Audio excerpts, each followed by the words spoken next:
Nicolás Berguerín.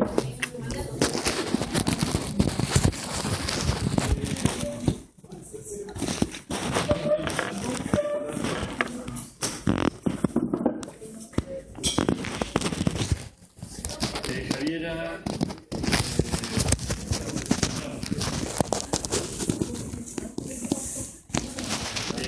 Alejandra Canelo, Guillermo Cortés, Sebastián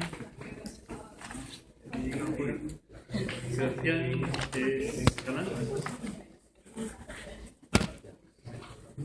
Fernando Gómez,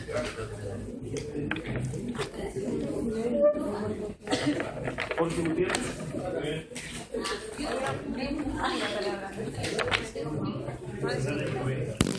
Natalia Hernández, Almarí Matías Lavé,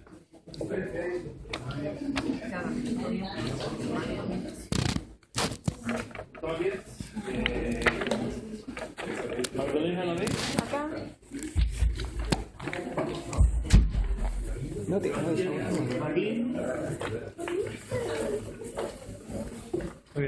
Nunca imprimimos esa.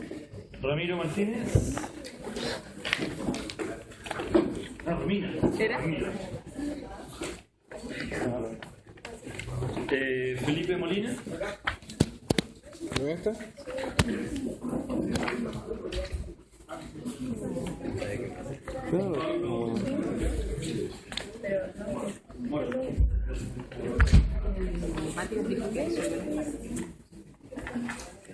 André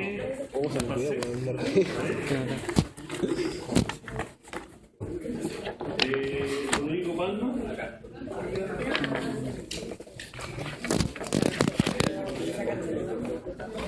Maribel Palmino. No esperábamos tanto tres. Te lo juro, Ya, a mí igual. Dije, no voy a más fácil. Así fue a responder.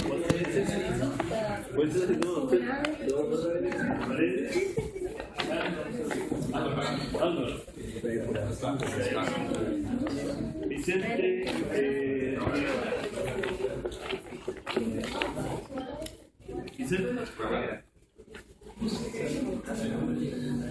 No. Valentina Reyes. Tamara. Lo tengo esto. ¿Cuántas veces lo tenía? Esta es una. ¿Lo tenía una o dos? Una. José Pablo Lo Rodríguez. imprimí 2 veces, pero elimina la Grace. Paola Rodríguez. Me parece que me fue como la corneta, weón. No, aguanto bien. O que nada va cayendo la nota. ¿Sí? Jocelyn Román. Sí. Constanza Rojas. Daniel Saavedra. Ryan Sánchez. Acá.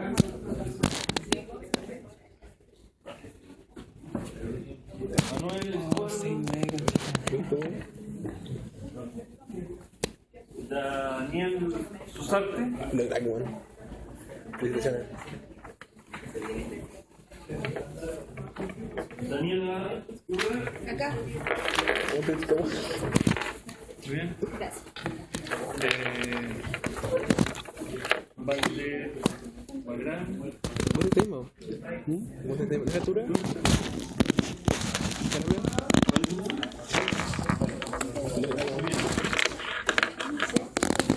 Vale, que estoy haciendo contigo. Alejandra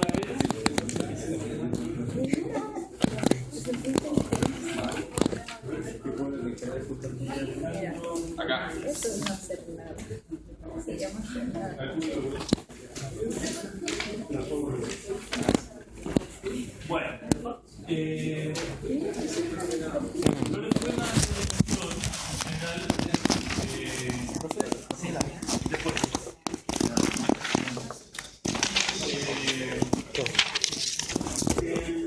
Los esquemas de control, el promedio fue un 4.7 para que tengan una idea.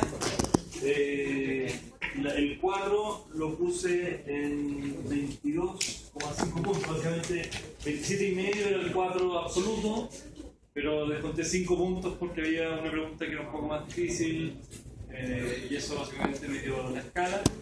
Estuvo mal, ¿no? De todas maneras, a lo que no les puede, igual la ponderación de este control va a ser alrededor del 10% de nuestra presentación. Pero no muy bien que se esfuerce un poquito más. Para la prueba, la solemne es el siguiente. Sí. Próximo miércoles. Entiendo que Matías iba a coordinar con usted, no sé si ya lo ha hecho, una ayudantía especial. No. Pero eso es lo que me dijo a mí la semana pasada. Bueno. La materia que va a entrar para la solemne, en las dos secciones, es básicamente, bueno, obviamente hasta lo que terminamos hoy día, pero es hasta el apunte este mismo que estaban viendo con Fernando Díaz, ¿sí? O sea, creo que es el 3.1. De tal manera que es la materia del control, ya sobre la cual ya he estudiado, ya más o menos tiene, más el tema de valoración de acciones con el modelo de Gordon y la razón precio-utilidad, estas cosas que yo les voy a hacer un breve resumen. Y después, en la teoría, la decisión es bajo incertidumbre hasta llegar a lo que vamos a terminar hoy día, que es en el fondo la idea de riesgo retorno como medida para valorar inversión. Hay una guía 2 que entiendo que ya está lista, la van a subir hoy día. Estamos poniéndole algunas como las respuestas breves de algunas de las preguntas de la guía. Se subió también una respuestas a la guía 1. Eso. Y estos días, si tienen dudas para la prueba, en el fondo yo subiré también a la página algunas horas que dejaré abierto para que puedan ir a mi oficina si tienen preguntas. Bueno. Sí, Romina. No pensaba.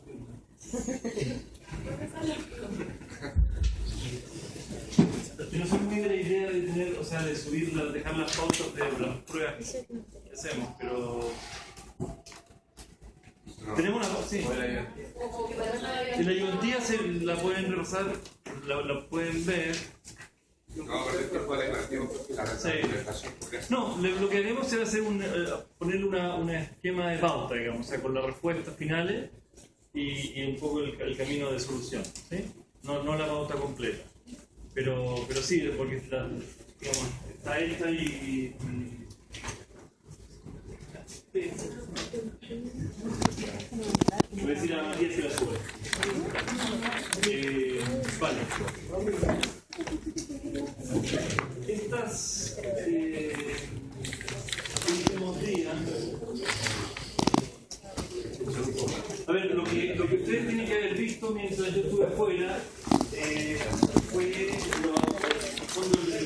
el apunte, digamos, el set de transparencias.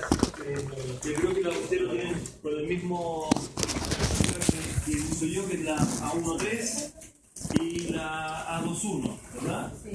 Por lo menos una parte de la A21.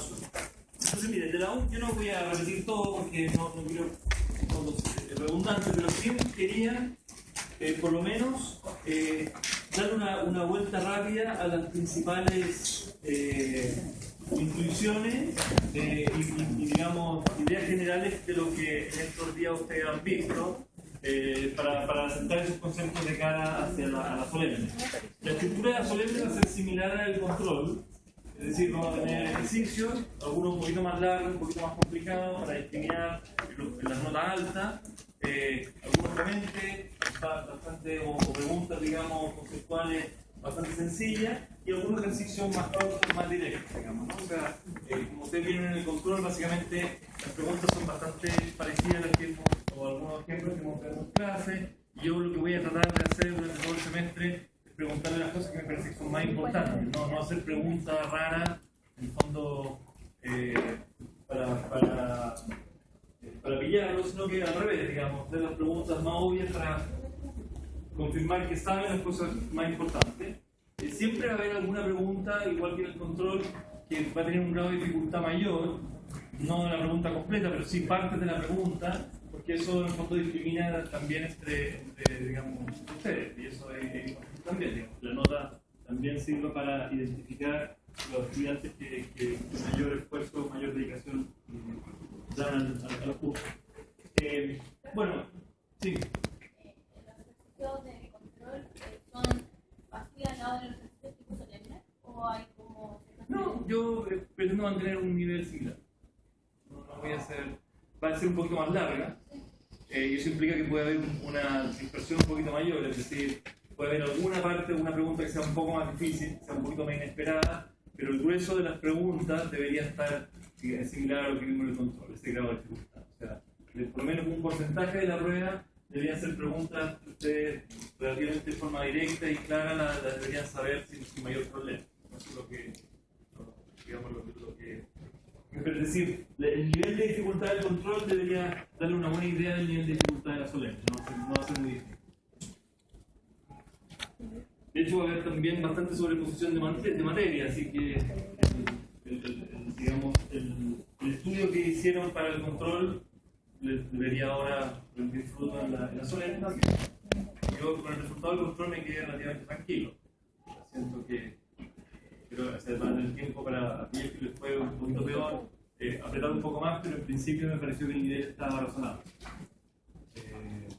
Así que eso no significa que tiene que dejar, digamos, pero ojalá el resultado de la solemne sea similar. Un poco mejor.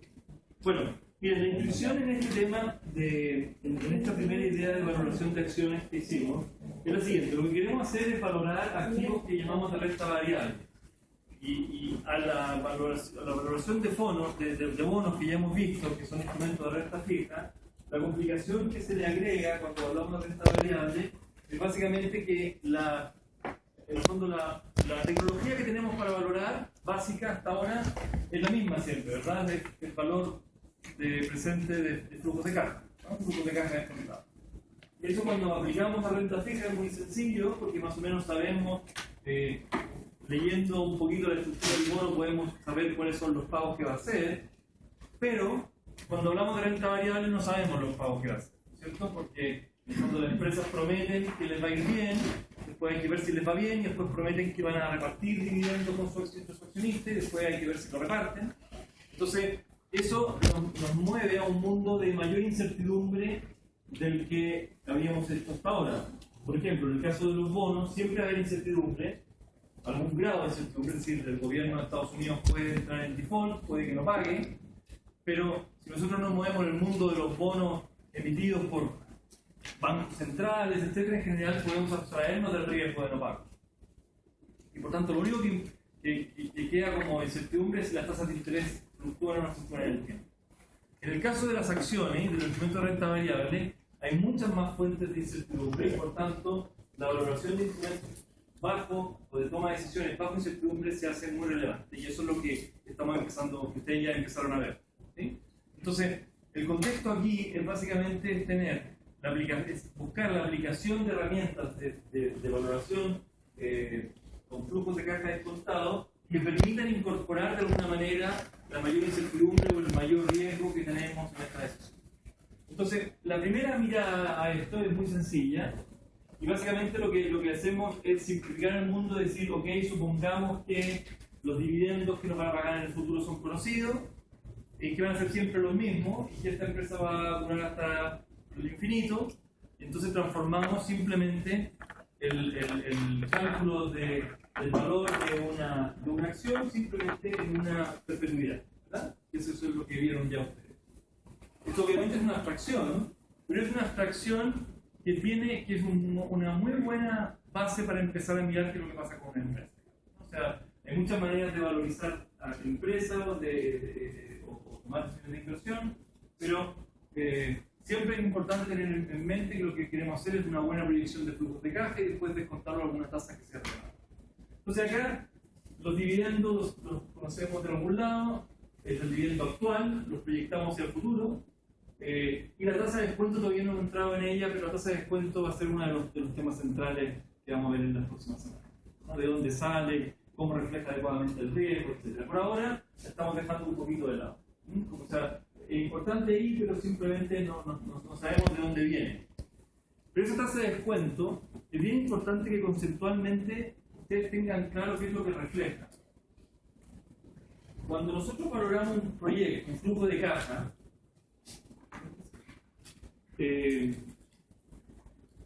¿verdad? Lo que decimos es, bueno, flujos de caja en cada periodo y bueno, hay que descontarlo alguna tasa de descuento. ¿Qué tasa de descuento? Bueno, no sé, la tasa de interés. Una de las cosas que surgen ahora y que es importante que ustedes tengan claro es que distintos tipos de activos, ¿verdad? Distintas clases de activos generan rentabilidades en el tiempo muy distintas. Eso también lo vieron, ¿verdad? O sea, si yo miro en el tiempo, y creo que hay un gráfico, acá, ¿no? Pero si yo veo en el tiempo cómo ha evolucionado el valor de un portfolio accionario versus el valor de una cartera de bonos, son completamente distintos. La rentabilidad por periodo promedio de clases de activos distintas son distintas. Y lo que suponemos, y eso es algo que vamos a profundizar, es que reflejan distintos tipos de riesgo, ¿no? Entonces, llamamos R, o pensamos en R, cuando descontamos flujos de caja, la primera noción intuitiva que tenemos que hacer es que cuando los inversionistas evalúan este proyecto descontando flujos de caja a una determinada tasa, la tasa que estamos utilizando es la tasa de rentabilidad que como inversionistas estamos exigiendo a este proyecto. Eso nos da nuestro punto como de partida. Es decir, la rentabilidad R no es otra cosa. Si yo, por ejemplo, nosotros formamos una empresa y queremos invitar a otros accionistas o a inversionistas externos a que pongan plata en nuestra empresa, ellos nos van a decir, bueno, de qué se trata la empresa, es muy riesgosa, es poco riesgosa, cuáles son los flujos de caja que esperan. En función de la rentabilidad que ellos exijan a su dinero, van a descontar los flujos de caja del proyecto que se conoce. Entonces, cuando hablamos de R, como tasa de descuento, es importante asociarla conceptualmente a una tasa de rentabilidad o de retorno exigida por los inversionistas.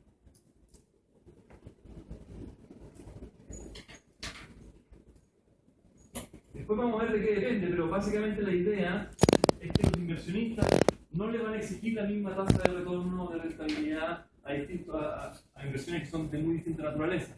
Si ustedes compran bonos del Banco Central, le van a exigir probablemente una rentabilidad que es menor a la que si compran bonos de la Polar o a la que si compran acciones de la Polar, ¿verdad? Distintos tipos de activos tienen rentabilidades exigidas distintas. Es uno de los temas centrales de este curso y que vamos a profundizar en las próximas semanas. Pero ya aquí podemos empezar a mirar eso. O sea, ya podemos ver que en esta fórmula tan sencilla respecto al precio de una acción es central no solamente cuántos flujos de caja genera, sino que a qué tasa de rentabilidad o tasa de retorno estamos descontando, cuál es el retorno que estamos exigiendo a esa empresa, ¿verdad? Entonces, una de las cosas, yo me voy a saltar un poquito la transparencia, pero una de las cosas que ustedes vieron y que quiero decir también, como en la descripción de esta herramienta, es que el precio de una acción en un momento del tiempo, ¿verdad?, debería ser igual a este dividendo, si es que lo conocemos y lo podemos proyectar con una cierta, digamos, confianza, descontado a la tasa R, ¿verdad? Esto podría ser igual, o debería ser igual bajo ciertas condiciones, a lo que en el apunte yo llamo UPA, o sea, utilidad por acción, que son, digamos, las utilidades son como los earnings,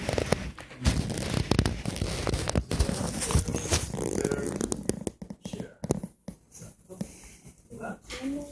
Descontado a la tasa R. ¿Sí?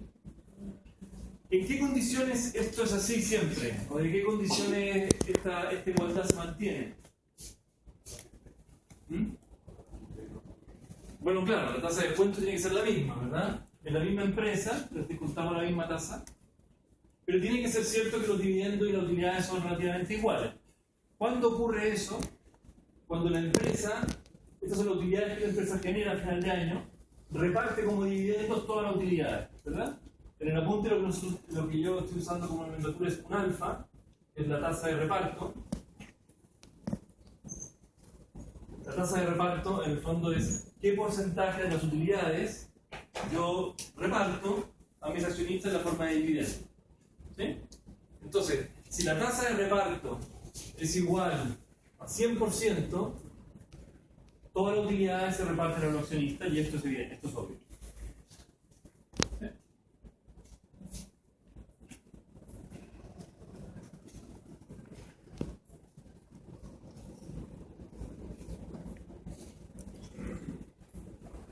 Fíjense que esta expresión yo la puedo reescribir para interpretar también la intuición de cómo la gente mira lo que pasa con las empresas y ustedes que van a empezar a jugar el juego este de la bolsa. Importante es que yo puedo tomar esta expresión de acá bajo esta idea de que hay un 100% de reparto. Si se fijan, si hay 100% de reparto, esto es obviamente igual a esto, ¿sí? Y por tanto, esto se diría, esta relación no tiene nada más que una simplificación del concepto de que es el precio de una acción, es el valor presente de los dividendos esperados descontados a una determinada tasa de regresión. Pero yo puedo tomar esta relación y decir, ok, hagamos precio dividido por utilidades, por acción, eso es 1 sobre R, ¿verdad? Es la misma relación. Esto es lo que llamamos la razón price earnings, precio dividido por utilidades, que muchos analistas lo utilizan para saber si una acción, en una jerga un poquito barata de radio, digamos, no muy académica de un ingeniero comercial de Diego Portales, pero estos programas que dicen, no, esta acción está barata, esta acción está cara, hay muchas maneras de mirarlo, pero una manera sería decir cuánto vale la acción en relación a las utilidades que reparte. ¿Por qué esta relación tiene un sentido? Bueno, porque refleja una tasa de rentabilidad exigida al tipo de activo. ¿Sí? Si este R fuera relativamente constante, o hubiera un R como tipo, digamos, póngase que la acción que estamos viendo ahí es Sokimich. Si la rentabilidad exigida por los accionistas de Sokimich en el tiempo ha sido, por ejemplo, voy a inventar, si R ha tendido a ser en el tiempo aproximadamente 10% por año, entonces, ¿cuál debería ser la razón precio-utilidad esperada en Sokimich? 10, ¿verdad? 1 dividido por 10%, 10 veces. O sea, si las utilidades del ejercicio, el fondo por acción, son, qué sé yo, 100, el precio de la acción debería estar en 1000.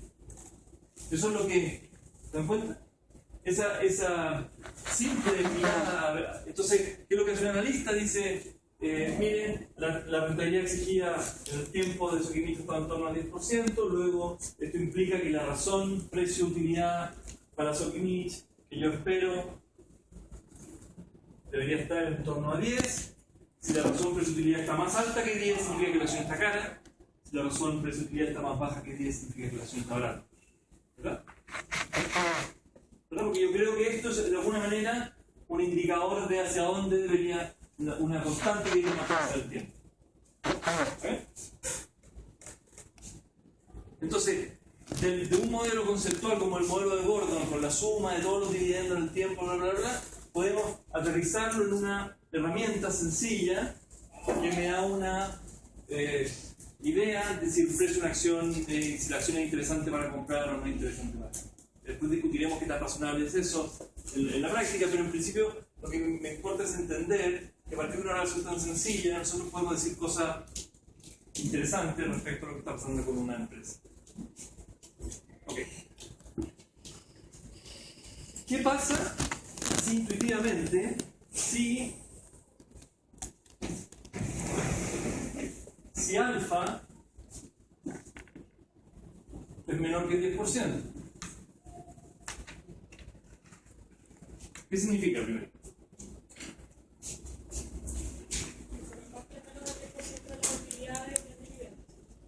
10% quise decir 100%.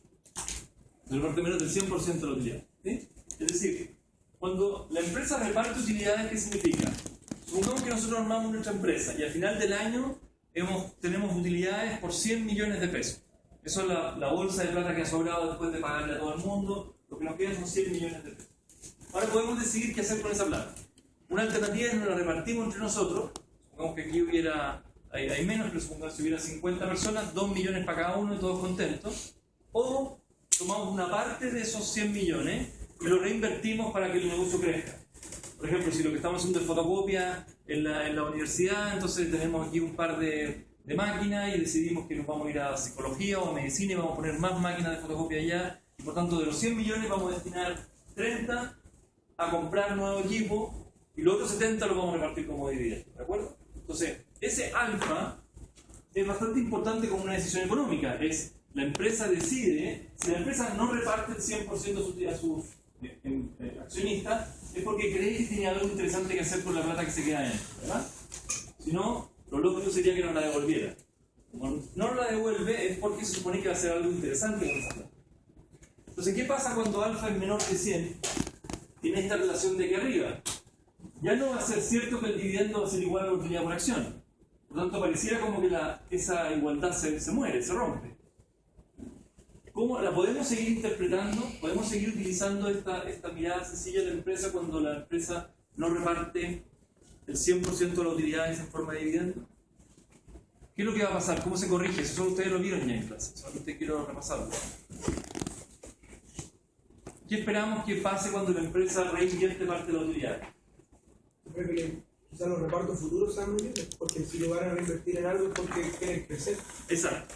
Lo que esperamos que ocurra en un mundo racional, porque si nosotros de los 100 millones, eso es otro problema, pero si de los 100 millones tomamos 30 y con esos 30 hacemos una gran fiesta, entonces en realidad le estamos probando la plata al accionista, ¿verdad? Porque nos estamos gastando la plata, en vez de, si yo soy el gerente y yo me hago una gran fiesta con los 30 millones, en vez de repartirle a ustedes ese dinero, ustedes no van a estar muy contentos. Si me lo guardo, o sea, si lo utilizo en la empresa, es para que la empresa crezca y por tanto las utilidades de próximos periodos sean mayores, ¿sí? Entonces lo que ustedes más o menos vieron es que, en el fondo, si alfa es menor que 100%, las utilidades por acción del próximo periodo deberían ser iguales a las utilidades por acción que tuvimos este año más el fondo del porcentaje invertido, que sería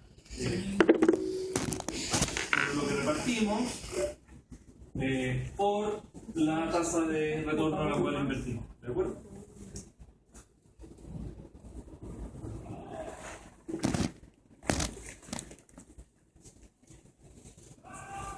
Y esto lo podríamos transformar en una especie como de G, de crecimiento de las utilidades, ¿verdad? Que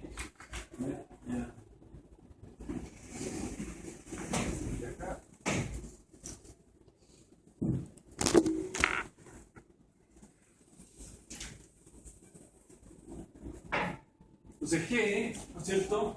Sería algo así como el crecimiento de las utilidades que tengo en el periodo, ¿verdad? Y siguiendo esa fórmula de ahí, paso lupa para allá, divido por upa y me queda upa chalupa. 1 menos alfa por E, ¿verdad? Upa dividido por upa 1, D dividido por upa es alfa, es la tasa de retorno.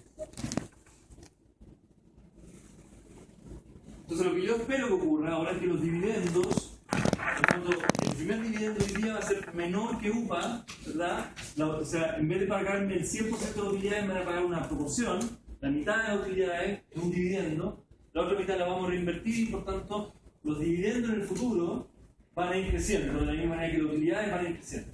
En principio, si se mantiene esta proporción, si las utilidades crecen a G, los dividendos también van a crecer a G. ¿Verdad? Entonces, ¿cómo modificamos la fórmula de arriba? Si los dividendos crecen, yo pago un dividendo de hoy día, pero después va a crecer a una tasa constante G en el tiempo a perpetuidad. ¿Le aplico una tasa de crecimiento? ¿Le aplico una tasa de crecimiento? Sí, ¿verdad? Es una perpetuidad creciente, a una tasa constante. Entonces, el precio de la acción debería pasar a ser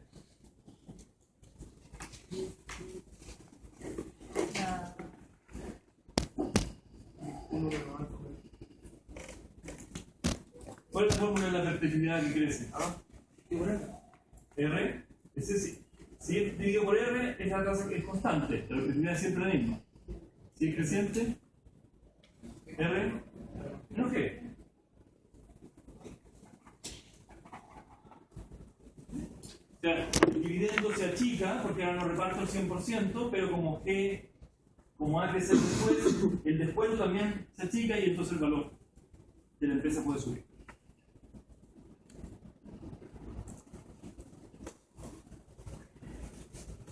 Esto podría ser igual a la misma relación original. UPA dividido por R. ¿Sí? Está claro la diferencia entre UPA y dividendo, ¿verdad? UPA es la plata que gano, dividendo es la que devuelvo. La diferencia entre UPA y dividendo es lo que reinvierto. Luego, en general, si alfa es menor que 100%, UPA va a ser mayor que el dividendo. Pero aquí voy a descontar por R y aquí voy a descontar por R menos G. Eventualmente podrían ser iguales. Conceptualmente, ¿cuándo yo debería esperar que van a ser iguales? ¿Por qué es importante esto? Porque si esta relación se mantiene, yo puedo seguir haciendo la misma mirada de P dividido por UPA, todo igual, independientemente de si la empresa está repartiendo todas las utilidades o está reinvirtiendo o no. ¿Me das cuenta? Entonces, ¿cuál es la importancia? ¿O cuándo esto de aquí yo sé que se va a cumplir? ¿G0? Con los G0 de todas maneras. Pero si G es 0, implica que alfa es 100%. ¿Verdad? Estamos en el mundo en que alfa no es 100%. Si alfa es menor que 100%, ¿qué cosa debería ocurrir para que esta relación igual se mantenga?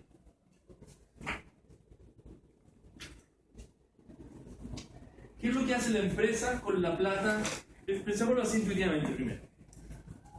Supongamos que nosotros somos los gerentes de una gran empresa multinacional que tiene cientos de miles de accionistas por todas partes del mundo, ¿sí?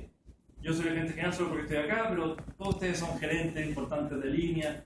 Y lo que estamos tomando aquí la decisión es, ya cerramos el año, ganamos un montón de plata, ¿qué vamos a hacer con esa plata? ¿Verdad? ¿Qué cosas hace al final del año una empresa con la plata que le sobra? O sea, que ganó al final del año. ¿Qué cosas podemos hacer? Podemos repartir dividendos a nuestros accionistas, ¿verdad? Podemos, además, ustedes pueden venir acá y presentarme proyectos de inversión interesantes y decir, miren, si ganamos $100 millones en el año, pero está este proyecto muy interesante de hacer, no sé, una nueva tienda en Colombia, y eso nos va a costar $20 millones, así que deberíamos no repartir los 100, por lo menos 20, ustedes de acá, esta división, ustedes quieren $20 millones para invertir. ¿Sí? Y ustedes quieren 30 más. Entonces, estamos llegando a 50 millones para repartir y 50 millones para reinvertir en la empresa. ¿Qué les tengo que pedir yo, como gerente general, o mejor, qué tendrían que pedir los accionistas respecto a los proyectos de inversión que ustedes están planteando? La tasa de retorno sea mayor a la que está. Que sea buena, digamos, ¿no? O sea, supónganse que los 30 millones que ustedes quieren o que ustedes quieren, lo que van a hacer es básicamente meterlo en un barco y tirarlo al fondo del mar. Obviamente no es un buen proyecto. ¿Verdad? La tasa de rentabilidad de ese proyecto es 0. De hecho no es 0, es menos 100%. Ustedes la van a meter la plata y se va a ir, ¿no es cierto? Vamos a perder la plata. No debería ser un proyecto que aceptaran, ¿sí? Si en cambio ustedes presentan un proyecto con una tasa de rentabilidad, supongamos que nuestra tasa de descuento ha sido históricamente 10%, y ustedes presentan un proyecto con rentabilidad del 20%, ¿ese proyecto va a tener valor presente positivo? Sí, debería, ¿verdad? Entonces ese proyecto va a agregar valor, deberíamos tratar de hacerlo.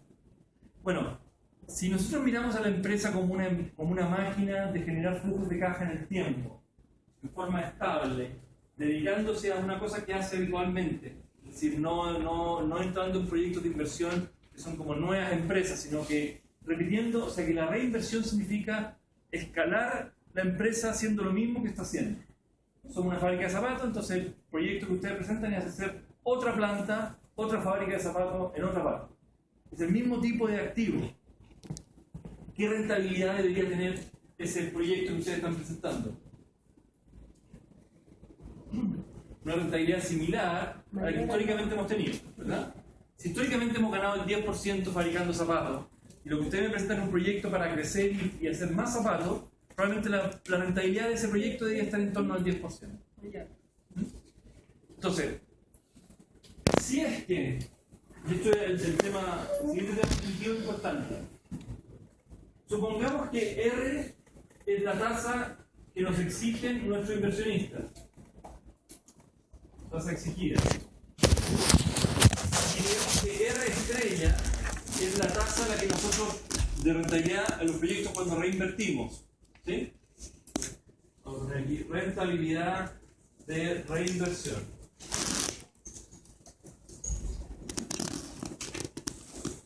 ¿Okay? Si ambas tasas son iguales, es decir, si yo reinvierto a la misma tasa que me exigen mis accionistas, lo que se va a producir entonces es simplemente una modificación del patrón de los flujos de caja en el tiempo sin modificación del valor de la acción de la compañía. ¿Ven? Eso es lo que llamamos en el apunte que ustedes tienen que haber visto. Esto de acá es lo que origina el término académico casi ciútico, digamos, sería mutación neutral. ¿Verdad? Porque hay maneras más sencillas de decir lo mismo, entonces no hay para qué enredarse. ¿Sí? Es un cambio que no tiene efecto. Si ustedes o nosotros tomamos la decisión de no repartir plata a nuestros accionistas, sino que reinvertirla haciendo más de lo mismo, a la misma rentabilidad que estamos obteniendo ya, lo que va a ocurrir es que nuestros inversionistas van a recibir menos dividendos al principio, pero van a recibir más dividendos después. Y la tasa a la cual se compensa en los menores flujos presentes con los futuros es la misma tasa de descuento y por tanto el valor presente de la torta no cambia. ¿Sí? Eso es lo que ustedes tienen que haber discutido como parte del apunte, en que si reinvertimos a la misma tasa que nos están exigiendo nuestros inversionistas, entonces el valor presente neto adicional creado es cero, el tamaño de la empresa crece, pero su valor presente neto adicional no, y por tanto el precio de la acción básicamente se mantiene igual. ¿Sí? Eso no es malo. La empresa puede querer crecer, digamos, en principio, también lo que puede pasar es que en un proyecto determinado supongamos nuestra rentabilidad promedio de siquiera 10%. Algunos proyectos los invertimos y nos salen al 12 o al 14, y otros nos equivocamos y nos quedan por debajo. El tema es que si en promedio, en el tiempo, cuando reinvertimos nuestra plata, lo que hacemos es reinvertirlo en el mismo tipo de activos que ya tenemos, obteniendo la misma rentabilidad que nuestros inversionistas nos han estado exigiendo en el tiempo, no debería alterar eso el precio de la acción. Y entonces debería seguir siendo cierto cuando la mutación es neutral, es decir, cuando yo reinvierto a la misma tasa de rentabilidad que me están exigiendo mis accionistas, en que esta relación es cierta. ¿Ok? ¿Sí? Y por tanto, vean lo mismo. Si miro los dividendos, tengo que proyectar a qué tasa van a crecer. Si miro la utilidad por acción, aplico la misma fórmula tradicional y sé cuánto vale el precio de la acción. Y el precio de la acción no debería cambiar por mucho que la empresa altere su política de reparto de dividendos. ¿De acuerdo? Señor. Entonces, al final se mantiene la rentabilidad para la empresa, pero pueden haber flujos para el tipo que invierte. Claro. O sea, lo que cambia es, un buen punto, lo que cambia es el timing, es el tiempo en el cual los accionistas reciben la plata de vuelta. Si la empresa no reinvierte nada, está devolviendo rápidamente la plata a los accionistas. Si la empresa reinvierte, lo que hace es que posterga la evolución y alarga la vida de la inversión, pero no modifica su valor presente.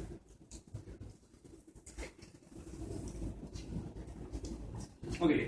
Eso en principio parece como poco satisfactorio, es decir, si ustedes son, imagínense que ustedes son la junta accionista y yo soy el presidente de la compañía y les estoy explicando por qué no les voy a dar plata hoy día, y lo único que les puedo decir es que no les voy a repartir ni un peso hoy porque voy a invertir a la misma tasa y por tanto en el fondo el valor de la acción no va a cambiar nada.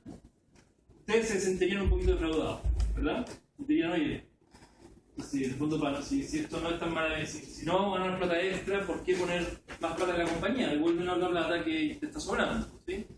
Entonces lo que uno esperaría es que en principio las empresas que tienen que tratar de ganar plata, lo que hagan sea encontrar oportunidades de inversión con rentabilidades mayores a la exigida por su accionista. ¿Sí? ¿Qué pasa cuando yo logro invertir la plata a una rentabilidad mayor a la que me exigen mis accionistas? Exacto, genero valor presente neto positivo. ¿Sí? Porque ahora la rentabilidad de los flujos, implícita de los flujos, es mayor que la tasa de descuento a la que estoy descontando. Entonces los proyectos van a tener valor presente neto positivo. Es decir, si yo tomo la decisión de que el alfa sea menor que 100%, es porque probablemente, no necesariamente, porque la empresa tiene muchos, digamos, temas internos que hay que entender, pero es porque probablemente creo que el R al que voy a poder invertir va a ser mayor que el R que me está exigiendo. ¿Sí? O sea, en principio, ustedes deberían convencerme a mí y a los accionistas de que la oportunidad de inversión que tienen, para que no repartamos, para usar el dinero que en vez de dárselo a los accionistas de vuelta, genera una rentabilidad mayor que la que los accionistas están exigiendo hoy día, porque eso va a crear valor en la empresa y va a aumentar el precio de la acción. ¿Verdad? Y eso es lo que llamamos, decir, bueno, uno podría, por ejemplo,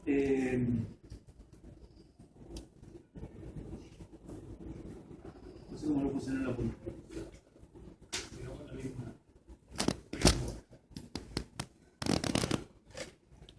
Claro, esto es lo que en fondo diríamos, si esto ocurre, entonces probablemente el precio de la acción hoy día va a reflejar las utilidades que hoy día generamos más el valor presente de lo que llamamos oportunidades de crecimiento. Es decir, proyectos que vamos a hacer en el futuro que van a generar valor presente neto positivo y que van a agregarle valor a la empresa.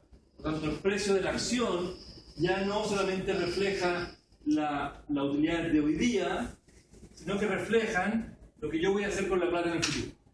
¿Sí? Si está descontado, el UPA no debería ser UPA bate más 1.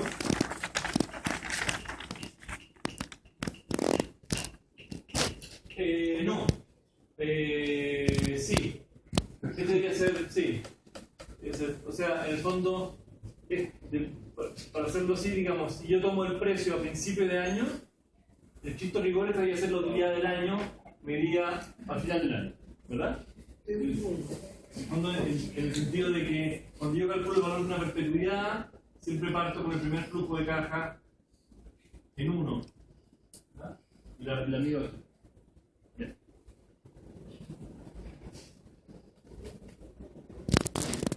Pero en el fondo, bueno, es como el mismo año, ¿no? Para entenderlo para no enredar. Ahora, aquí simplemente la única cosa a hacer, digamos, a ver, es que si yo efectivamente soy capaz de reinvertir una tasa mayor, acuérdense la borré.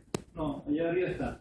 En el fondo, la G, el crecimiento de mis utilidades y por tanto de mis dividendos en el tiempo, va a venir dado por la tasa de reinversión, 1 menos la tasa de reparto, por el R en el cual yo invierto. ¿Sí? La rentabilidad que obtengo en mi inversión. Si esta rentabilidad es mayor que R, entonces este G va a ser más alto y por tanto P de R menos G va a ser mayor que el par. Este de aquí va a capturar inmediatamente la oportunidad de crecimiento. Pero para que eso ocurra, tiene que ser cierto que estamos invirtiendo en proyectos que son más rentables que lo que los accionistas no exigen. La pregunta, bueno, si eso es posible hacerlo seguro que es posible hacerlo por ciertos periodos de tiempo. La pregunta es si es posible hacerlo eternamente. Eso, por ejemplo, explicaría, si lo ponemos en temas así como de actualidad, si uno hace, hoy día ya estas empresas están funcionando, pero incluso Facebook, ¿no? Si uno piensa cuando Facebook salió a bolsa, la utilidad de la empresa no era muy alta, ¿sí? Es decir, el UPA de la empresa era muy bajo, pero sin embargo el precio de la acción en el mercado era muy alto. ¿Por qué? Porque se suponía que hay un gran valor presente en oportunidades de crecimiento futura. Es decir, que las utilidades de hoy día no me reflejan todo lo que voy a hacer. ¿Por qué? Porque el fondo, las oportunidades de inversión que tiene la compañía genera rentabilidades muy superiores a la rentabilidad que me están exigiendo, y eso me implica un mucho mayor valor de la acción hoy día que lo que en principio las utilidades por acción están prediciendo. ¿De acuerdo? Ok. ¿Preguntas sobre esto? Esto en el fondo es un repaso. Ustedes ya lo vieron en el apunte, en la guía que se está subiendo ahora hay ejercicios de este tema. Así que lo doy por terminado.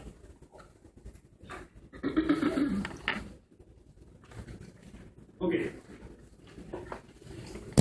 El segundo tema que hemos estado viendo y con el cual en el fondo cerramos el capítulo para la solemne es la incorporación ahora de herramientas un poquito más sofisticadas para la valoración de inversiones bajo incertidumbre.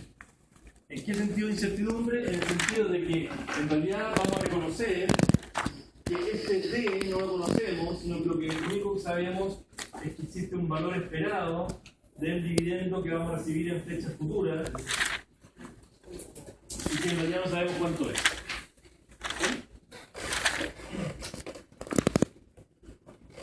Entonces, cuando incorporamos incertidumbre formalmente al análisis, tenemos que resolver un par de cosas. Lo primero es generar un modelo sencillo, pero al mismo tiempo, digamos, robusto en el sentido de que genere predicciones razonables de cómo toman decisiones las personas bajo incertidumbre. ¿Verdad? Eso es lo que ustedes han estado analizando bajo la lógica o bajo el nombre de la teoría de la utilidad esperada. ¿Sí? Es decir, cómo toman decisiones las personas cuando no están seguros de lo que van a obtener, cuando hay incertidumbre. En términos generales, o en términos estadísticos, la diferencia entre incertidumbre y riesgo es simplemente que hablamos de riesgo cuando conocemos la distribución de probabilidades, ¿verdad? Por ejemplo, cuando una persona, digamos, tiene que tomar la decisión de si se casa o no se casa, por ejemplo, con alguien, o si pololea o novio, lo que sea, digamos, es claramente una decisión bajo incertidumbre, ¿verdad? Uno no sabe bien cómo va a seguir la cosa. No, más o menos tiene una serie de herramientas intuitivas que le ayudan en el fondo a seleccionar y a tomar una decisión, pero al final no sabe lo que va a pasar y la distribución de probabilidades tampoco la conocemos, ¿verdad? No sabemos en el fondo de las posibles parejas que podemos tener, cuántas se comportan de tal manera, qué porcentaje, cuál es la probabilidad, por tanto, en realidad no enfrentamos riesgo, enfrentamos incertidumbre y es re difícil, digamos, modelarlo. Cuando enfrentamos riesgo es, por ejemplo, cuando lanzamos una moneda al aire. Y si la moneda está relativamente bien calibrada, la probabilidad de que salga cara o sello es 50%. Eso significa que conozco la distribución de probabilidades. Que sé cuál es la probabilidad de que ocurra un evento, ¿no? De que me case con una persona, un tipo u otro. Si fuera como lanzar una moneda, sería más fácil porque tendríamos una distribución de probabilidades detrás de la decisión que estamos tomando.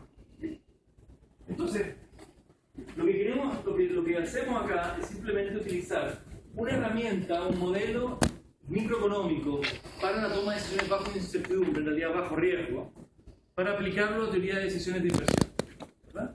Y el modelo universalmente utilizado para esto es lo que se conoce como modelo de utilidad esperada, ¿verdad? Y lo que hace la utilidad esperada es simplemente lo siguiente. Me voy a saltar otras cosas que ustedes ya vieron. Hace simplemente lo siguiente. Bueno, simplemente es un poquito excesivo porque en realidad tiene un desarrollo conceptual bastante importante, pero la lógica es la siguiente.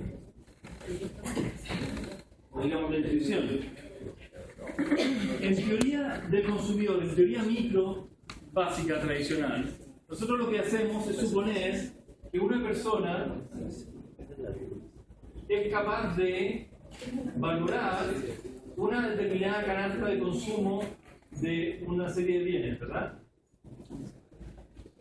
Y eso me determina qué tan contento estoy. Entonces yo digo que hay tantas manzanas, tantas peras, tantos limones, bla, bla, bla. Yo sé que voy a consumir estas cantidades y eso me da este nivel de dinero. Lo puedo definir. Lo que vamos a hacer ahora es decir, hacer un siguiente salto, es decir, mire, en vez de tomar decisiones bajo certidumbre, es decir, conociendo cuántos bienes de consumo de cada tipo, lo que vamos a hacer es pensar que la gente toma decisiones basadas en juegos, en lotería. Es como ir al programa de algunos de estos programas de concurso tipo de Don Francisco y que lo enfrenten a abrir la puerta A, la B, la C. Yo no sé exactamente lo que hay detrás de las puertas, digamos, y tengo que tomar decisiones, tengo que elegir la puerta A o la puerta B, pero no sé exactamente qué es lo que hay detrás, aunque tengo una idea histórica de que eventualmente hay un auto, etcétera, ¿verdad? Tengo que tomar decisiones en función de valores de cosas que no sé, estoy seguro si van a pasar. Entonces llamamos lotería, en el fondo, a las combinaciones entre, en el fondo, a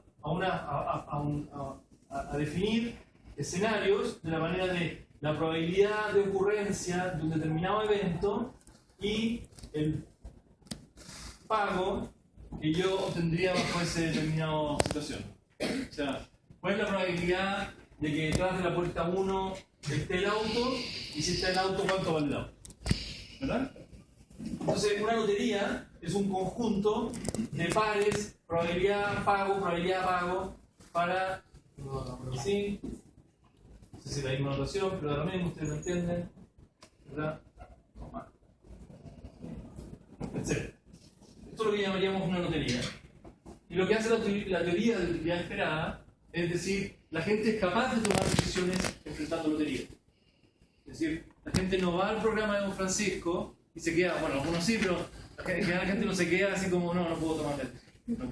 No lo entiendo, no puedo hacerlo. ¿Sí? No, la gente las toma igual, la gente se casa igual. A pesar de lo difícil de la decisión, lo hace igual porque podemos tomar decisiones bajo incertidumbre, bajo riesgo, y esto es una manera de modelarlo.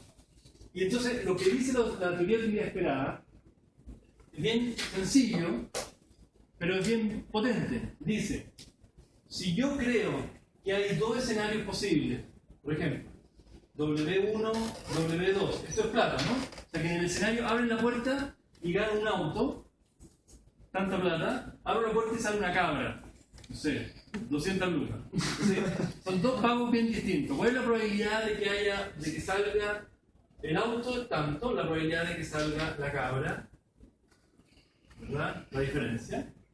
Entonces, lo que dice la teoría de utilidad esperada es que la gente es capaz de valorar ex ante el resultado de este juego, diciendo simplemente que la utilidad que yo voy a obtener, que es la utilidad esperada, expected utility, es la probabilidad de que ocurra, que sale el auto, por la utilidad que yo ganaría o tendría, qué tan contento estaría si saliera el auto, más la probabilidad de que salga la cabra por la utilidad que tendría necesidad. ¿Okay? Ahí arriba aparece una cosa muy extraña, una sumatoria, una cosa muy así, muy matemática, pero intuitivamente no es más que el promedio de las utilidades que yo, qué tan contento me voy si me voy con el auto, qué tan contento me voy si me voy con la cabra, bueno, el promedio, no es más que eso. ¿Sí? Y resulta que eso es bastante potente para predecir el comportamiento de las personas. No es perfecto, y de hecho hoy día hay muchas teorías basadas en temas psicológicos de las personas, incluso en psicología evolutiva, que muestran que en realidad esto no funciona bien. La gente no toma decisiones tan fríamente, tan sencillamente como esto, pero como herramienta de trabajo para hacer modelos que predigan comportamiento de inversiones es bien potente, funciona harto bien. La idea intuitivamente no es más que la probabilidad de tomar una decisión bajo riesgo, o sea, la utilidad de tomar una decisión bajo riesgo no es más que el promedio ponderado por la probabilidad de ocurrencia de los distintos escenarios de las cosas que pueden ocurrir. ¿Sí? Si en el fondo el Don Francisco, bueno, estos son los pagos que me va a hacer, etc. Entonces lo que uno tiene que saber es asignar cuánta plata hay asignada a un determinado escenario, cuál es la probabilidad de ocurrencia. Conocer las probabilidades de ocurrencia y el resultado es conocer la distribución de probabilidades que yo enfrento. ¿Verdad? Okay. Entonces, ¿cómo representamos esto en general? Vemos riqueza, plata aquí, ¿verdad? Nivel de riqueza, y acá nivel de utilidad. No es más que una función de utilidad. Medida en plata, no en cantidad de bienes, sino que en plata. Entonces, la función de utilidad suponemos que es creciente, o sea, es decir, que como más plata tengamos, más contentos vamos a estar. Pero después hay que ver, como siempre en estas cosas, si es que crece a tasa creciente, a tasa decreciente, si es una línea recta, etc. Pero básicamente lo que estamos diciendo es que si mi nivel de riqueza es W1, esto es qué tan contento estoy. Si es W2, eso es qué tan contento estoy. Y lo mismo con W3. Pero si yo enfrento una situación bajo riesgo, es decir, que no conozco cuál de las dos cosas va a ocurrir, lo que dice la teoría de utilidad esperada es que el resultado, en términos de utilidad, va a ser el promedio ponderado de los dos resultados.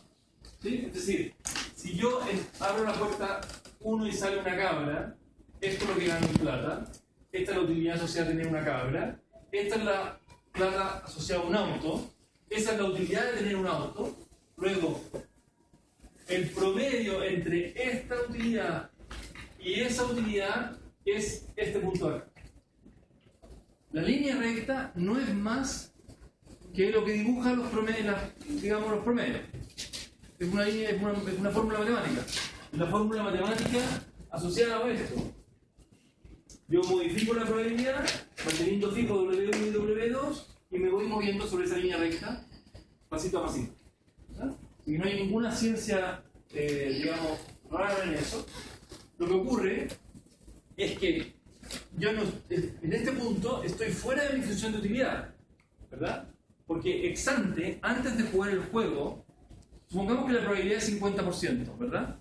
Eso no significa, eso es bien importante técnicamente, no significa que yo voy a salir del programa de Don Francisco con media cabra y medio auto, ¿verdad? El resultado 50% no tiene ningún sentido real, ¿verdad? Yo no me voy a llevar mitad de cabra y mitad de auto.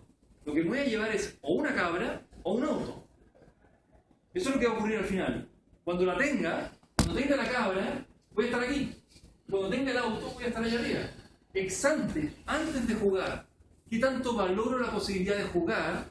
Es el valor esperado, es el promedio de ambas cosas. Y eso lo mido sobre la línea. Es la utilidad que yo espero antes de jugar. Una vez juegue, eso ya no va a tener ninguna relevancia. Porque mi resultado nunca va a ser mitad y mitad. Mi resultado va a ser o cabra o auto. ¿Por qué nos detenemos en esto? Bueno, porque este instrumental muy sencillo, ustedes tienen un ejemplo, lo que me comentó Fernando Díaz, nos permite analizar por qué la gente toma seguros, cuánto está dispuesto a pagar por un seguro, etc. O sea, hay una serie de cosas respecto a decisiones que enfrentamos todo el tiempo con riesgo, que nos ayudan a tomar una decisión.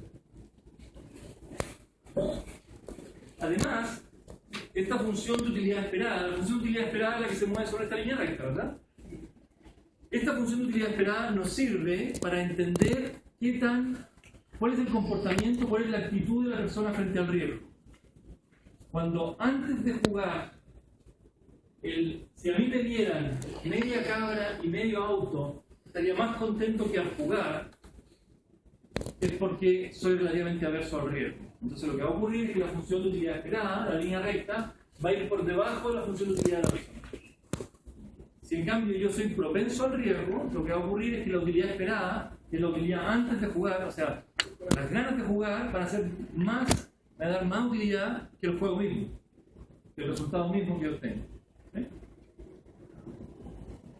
Entonces, la forma de la función de utilidad, en particular el comportamiento de su utilidad marginal, nos determina el grado de aversión al riesgo que tienen las personas. Y eso en finanzas es muy importante. ¿Quién puede decir intuitivamente por qué nos preocupa el grado de aversión al riesgo en finanzas?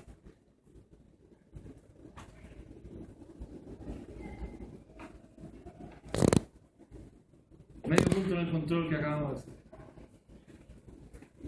Porque en el fondo, la persona que tiene 6.9 está fuera, digamos. porque en el fondo es como cuánto yo estoy dispuesto a perder para lograr algo. Entonces en el fondo yo tampoco voy a entrar a jugar algo si es que lo que pierdo es más de lo que puedo ganar. No exactamente. Un poco más de precisión. ¿Por qué, desde el punto de vista de activo financiero, el grado de aversión al riesgo de un inversionista podría ser relevante? porque puede determinar si es que invierte o no. ¿Ya? Puede determinar la tasa. Requiere una mayor rentabilidad, el haber su riesgo requiere una mayor rentabilidad que compense su riesgo. Exacto. Exacto. Si las personas no fuéramos aversos al riesgo, si fuéramos todos neutros al riesgo, o sea, si nos diera lo mismo, no le exigiríamos mayor rentabilidad a las acciones de la Polar que al Banco Central. El riesgo nos daría lo mismo. Lo único que nos importaría sería lo que hay detrás de las puertas. La probabilidad, o sea, no nos afectaría, el riesgo no nos afectaría, lo único que nos afectaría sería el valor esperado. Entonces, ¿por qué activos de mayor riesgo tienen mayor rentabilidad? Es porque entendemos que las personas son aversas al riesgo. O sea, o veanlo de otra manera, el hecho de que, ir al gráfico, hacia el final de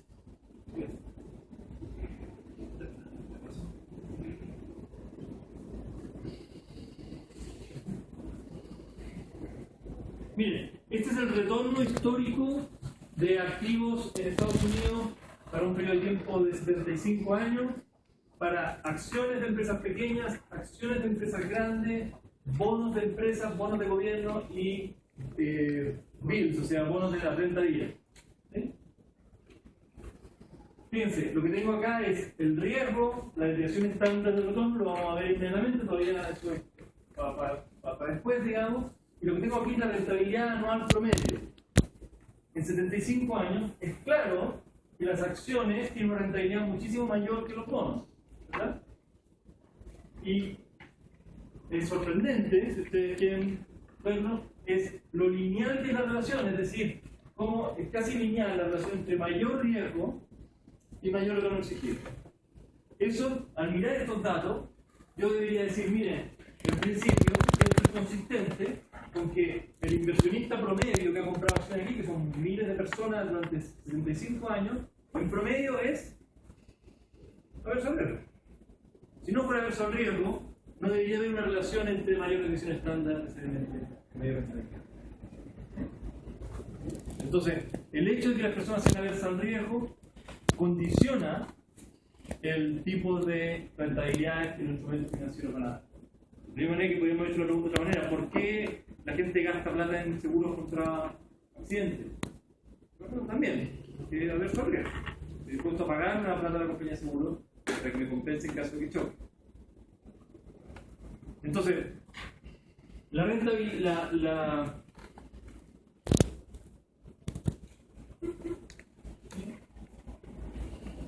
aversión al riesgo genera como consecuencia que activos financieros más riesgosos tienen que ofrecer una mayor rentabilidad para compensar por el mayor riesgo. Explica por qué existen seguros. Y predice que nadie iría a un casino. La gente que va al casino es porque no es aversa al riesgo. ¿Alguno de ustedes ha ido a un casino alguna vez? ¿No son aversos al riesgo? ¿Por qué no va al casino si...? Porque uno igual está dispuesto por pagar por un rato de diversión, por más de que no salga con plata en el bolsillo. Claro, en el fondo es como la misma razón por la que voy al cine. Cuando voy al cine también gasto plata, digamos, ¿no? Y el riesgo que la película sea buena o mala, en día, la verdad, es casi peor que ir al casino, digamos. Entonces, la gente va al casino por muchas razones. Puede haber alguien que sea efectivamente muy poco averso al riesgo, o que de hecho sea ludópata, es decir, que tenga una enfermedad, digamos, por el tema, digamos, pero en general la gente es consistente. Yo a mí no me gusta mucho ir al casino, pero he ido al casino, y si hay uno cerca, de repente por curiosidad entro, y lo tengo seguro contra accidentes, etc. O sea, en el fondo lo considero averso al riesgo. No puedo ir al casino. Okay. Ahora, ¿cómo enlazamos esto con el tema financiero? Esto es, básicamente, hasta aquí queda la inversión, ¿no? Ahora. ¿Usted sigue viendo? Sí. Vale, bien, lo que no quería- Pero bueno, la idea de esto es lo siguiente. Teoría micro básica, elección, ¿cierto?, entre una canasta de bienes. ¿Qué es lo que hacemos? Maximizamos nuestra utilidad, sujeto a una elección presupuestaria, y determinamos cuál es la canasta óptima, maximizamos la utilidad de bienes. Cuando agregamos incertidumbre, en vez de maximizar entre elecciones de canastas de bienes, lo que hacemos es entre juegos, es decir, combinaciones, probabilidad plata. Redefinimos el mundo del consumo en función de cuánto me cuesta algo y cuál es la probabilidad de obtenerlo. Por supuesto hay cosas que la voy a obtener con probabilidad 100% y tendrá en ese caso 100%, nomás. Para ese juego en particular la probabilidad 100% de obtener eso.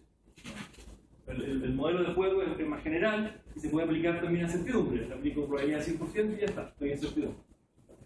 Pero lo que estoy haciendo es elegir entre juegos o entre loterías.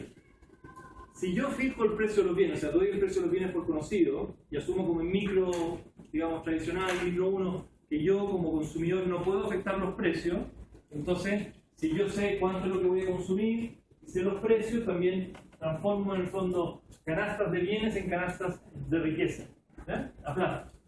Eso es, cuando ustedes piensan que una canasta en el fondo es X1, aquí voy a poner precio 1, más precio 2 por X2, etc. Entonces, si yo fijo los precios, mi consumo me determina mi riqueza, ¿verdad? Bueno, entonces lo que vamos a hacer es, finalmente, una elección entre juegos referido a riqueza. Eso es lo que llamamos el proceso de maximización de utilidad esperada. Es estas ponderaciones de aquí, ¿verdad? Y cuando esto es lo que la teoría Newton dice, que la gente bajo incertidumbre, en realidad bajo riesgo, debería maximizar la utilidad esperada basada en loterías. ¿Sí?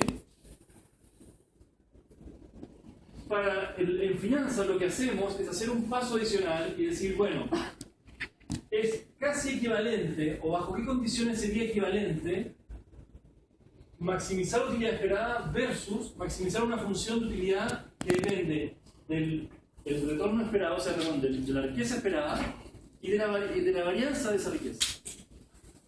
¿Por qué? Porque cuando trabajemos con acciones, con empresas, no vamos a conocer todos los escenarios posibles y todas sus probabilidades. Lo que vamos a hacer es, vamos a tratar de resumir ese riesgo, o digamos la distribución de probabilidades detrás de ese riesgo, en dos parámetros.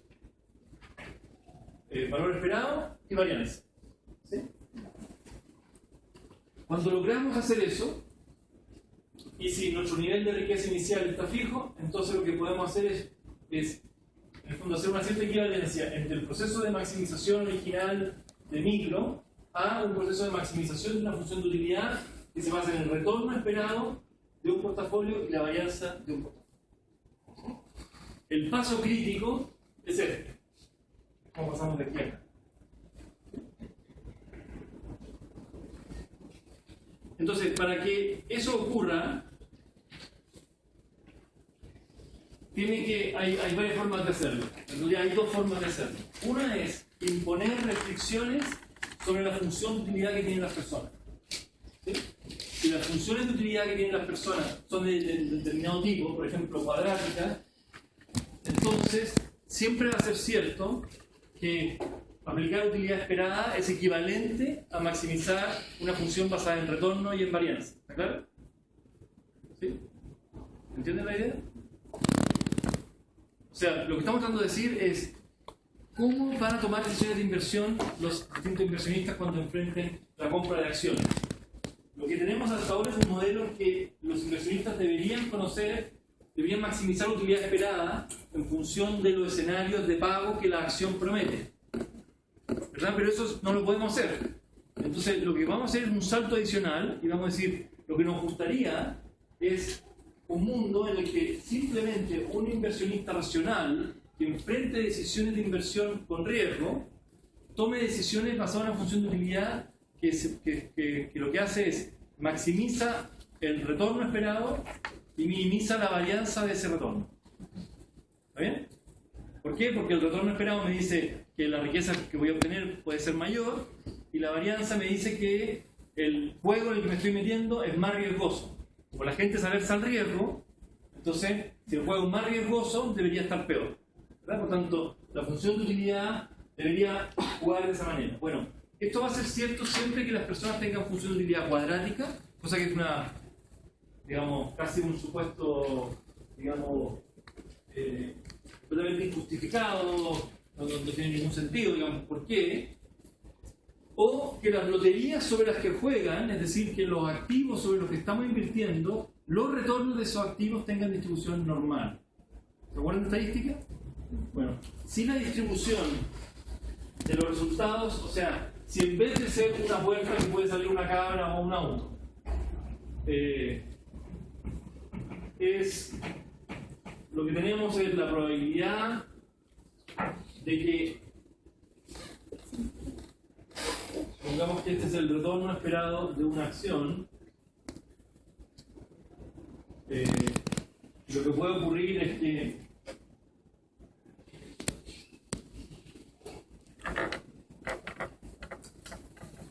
haya una cierta distribución, tipo distribución normal, que me diga que la probabilidad, la densidad, digamos, de un determinado retorno es esta, la densidad de otro retorno es esta, etc. ¿Me entienden?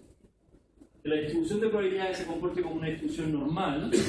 Entonces, si los juegos en los que jugamos tienen una distribución normal de su riesgo, su distribución de probabilidades, entonces automáticamente va a ser cierto que maximizar la utilidad esperada de una determinada lotería va a ser igual a maximizar una función distinta, que va a ser función del retorno esperado y de la varianza de ese retorno. Positiva el retorno esperado, negativa invarianza. ¿Está bien? Es decir que toda la mecánica que nos sirvió para llegar hasta acá, le puedo dar un paso más y transformarla en esto.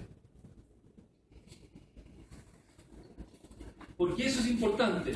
Porque si esto es cierto, o sea, si esto de aquí, si maximizar la utilidad esperada, que es lo que suponemos que la gente hace, es equivalente a maximizar esta función mucho más sencilla, entonces lo que implica es que los inversionistas, ustedes, cuando jueguen al juego este de la bolsa, lo único que les debería importar es el retorno esperado y la varianza del retorno de cada uno de los activos sobre los cuales están mirando.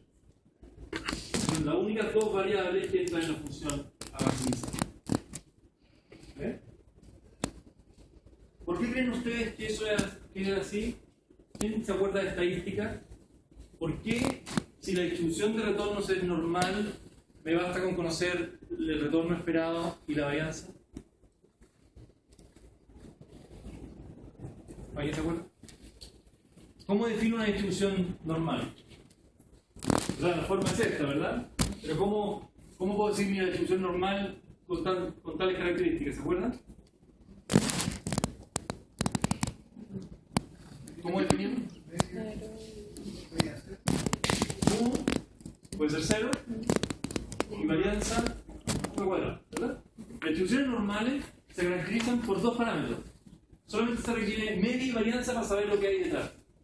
Hay mucha más información, pero el resto de la información está aquí, en reconocer que la distribución es normal. Si la distribución es normal, únicamente conociendo la media y la varianza de esa distribución sé exactamente todo. No requiero ninguna información adicional. ¿Sí? ¿Se acuerdan que en estadística hay otros parámetros que se llaman momentos superiores? ¿Quién me puede decir alguno de ellos? Kurtosis, el skewness o simetría, como le quieran llamar. ¿Sí? En otras distribuciones yo no me basta con conocer estas dos cosas, tengo que conocer más parámetros. Pero en la distribución normal me basta con conocer el retorno esperado y la varianza del retorno. Con esos dos elementos yo tengo toda la información que requiero. ¿Okay? Entonces, es por eso que nosotros podemos, y eso es lo que vamos a hacer después de la prueba, ¿verdad? O sea, a partir de ahora, lo que vamos a hacer es caracterizar activos de inversión para la toma de decisiones de inversión bajo riesgo, bajo incertidumbre, como puntos en un plano donde yo veo la volatilidad del retorno y el retorno esperado del activo.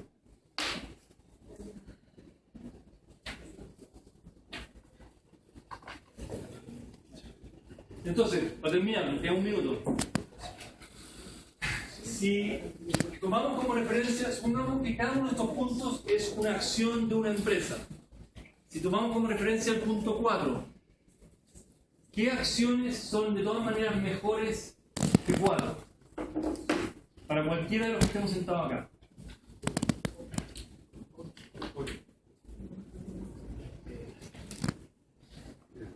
¿Alguien tiene una opinión? ¿Alguien disiente de...? A ver, ¿por qué 8? ¿Quién dijo 8? ¿Por qué 8? Tiene más retorno, ¿verdad? Pero tiene más varianza. Si somos aversos al riesgo, en el fondo, supónganse, nos gusta el retorno, pero no nos gusta la varianza, ¿verdad? Entonces, 8 no necesariamente es mejor. Podría ser. Para un averso al riesgo, no, seguro. Para un averso al riesgo, ¿cuál es la única que seguro que es mejor? 5. ¿Verdad? Porque 5 tiene más retorno y menos riesgo. Pero con los dos lados, es mejor la acción 5 que la acción 4. Entonces yo puedo definir, fíjense que si aquí yo dibujara curvas de indiferencia, ¿cómo serían las curvas de indiferencia? Si 5 pudiera ser, 5 es mejor que 4, así que no pueden estar en la misma curva de indiferencia. Pero 4 y 8 sí pudieran estar en la misma curva de indiferencia. Van a tender a ser líneas con pendiente positiva, ¿sí? O sea, la curva de diferencia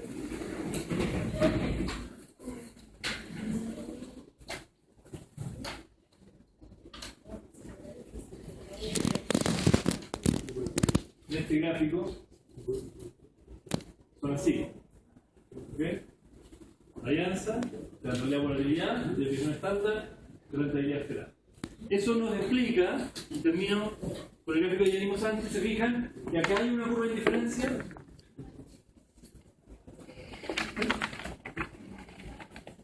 Inversionistas, a esa rentabilidad de combinaciones de riesgo y retorno están relativamente indiferentes.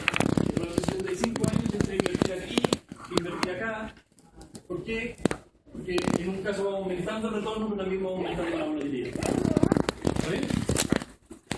Bueno, tengo aquí las pruebas, los que no, si hay alguno que llegó tarde, quiero esperar la siguiente.